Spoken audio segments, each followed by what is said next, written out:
The Samsung Galaxy Z Fold 4 are here. While they may look similar to their predecessors, they bring a number of key updates. Last year was all about making the foldable an everyday smartphone and not a device you had to baby and protect. Samsung made two leaps in technical innovation by waterproofing its foldables to the IPX8 standard and making the Galaxy Z Fold 4 compatible with the S Pen. Those are two unique traits for any folding phone ever in 2022. Samsung also reinforced the hinge and overall construction to make sure they fare better in the long run. This year, it's all about bringing Samsung foldables cameras up to speed. Last year's Galaxy Z Fold 3 had a 12-megapixel main camera dating back to the Galaxy S20 from 2020. So this year, Samsung did the right thing and gave Galaxy Fold 4 of cameras some major updates. So the Galaxy Z Fold 4 has now 50-megapixel main camera and the 10-megapixel 3x zoom sensor from the Galaxy S22 series. The ultra-wide sadly is still fixed focused, but it's still a far more competent setup than last year. Overall, the Z Fold 4 feels rather similar to last year's Z Fold 3. Sits well in the hand and is easy to use when folded and opening tons of potential for superb multitasking when unfolded. At first glance, the Galaxy Z Fold 4 looks nearly identical to the Galaxy Z Fold 3, but there are in fact some neat quality of life design changes added to the new model.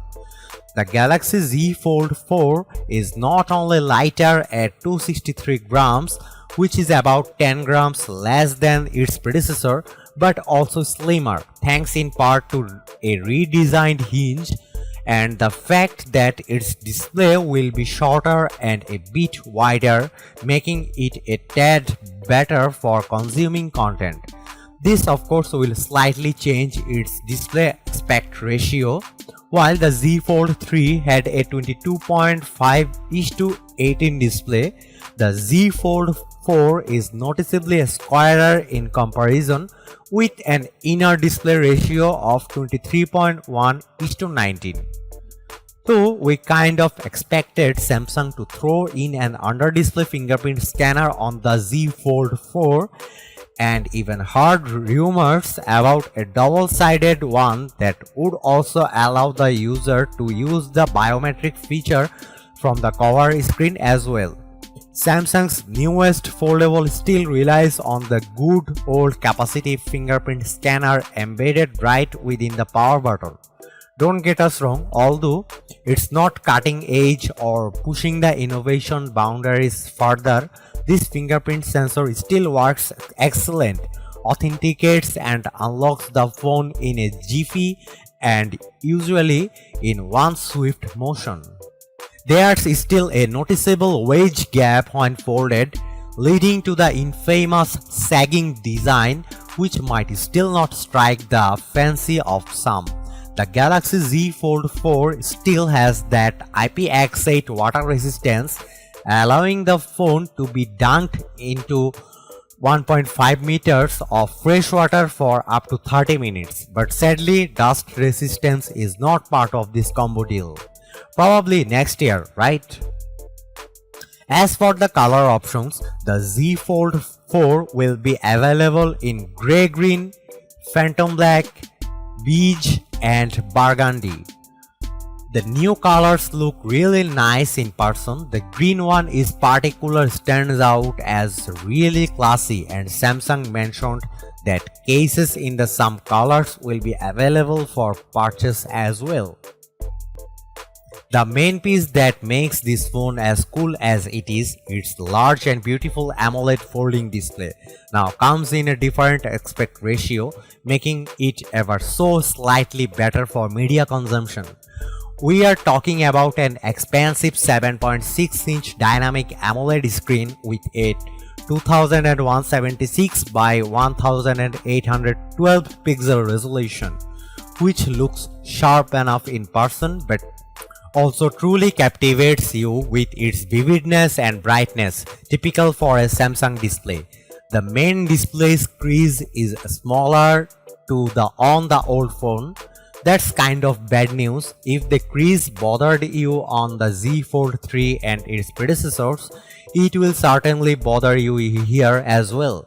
Still, that's the price you have to pay for the utility of a foldable phone, and rest assured getting used to said crease isn't particularly hard.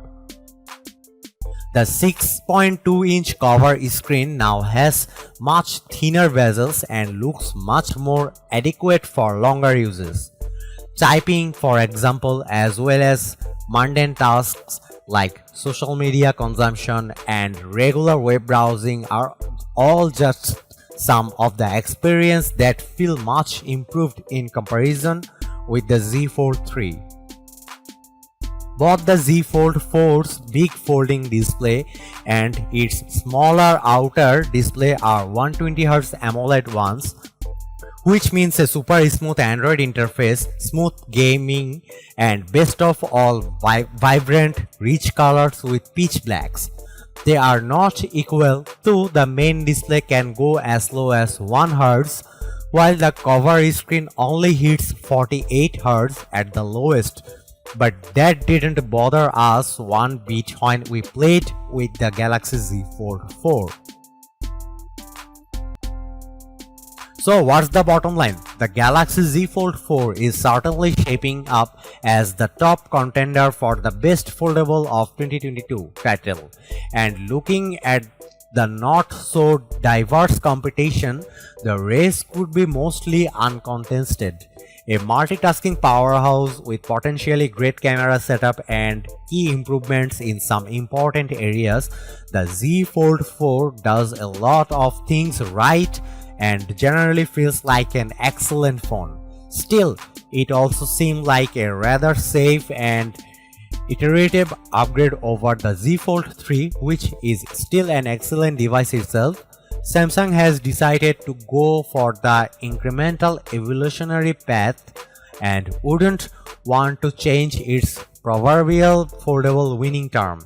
The reason for this is mostly the lackluster competition, which doesn't really push Samsung to take bolder risks and innovate more with its foldables, which is the most probable reason why they mostly feel like slightly improved variations of 2021's foldable crop.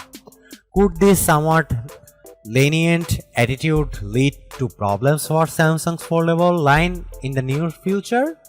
It's possible. We have seen Samsung struggle in the past when it has been comfortably resting on its laurels.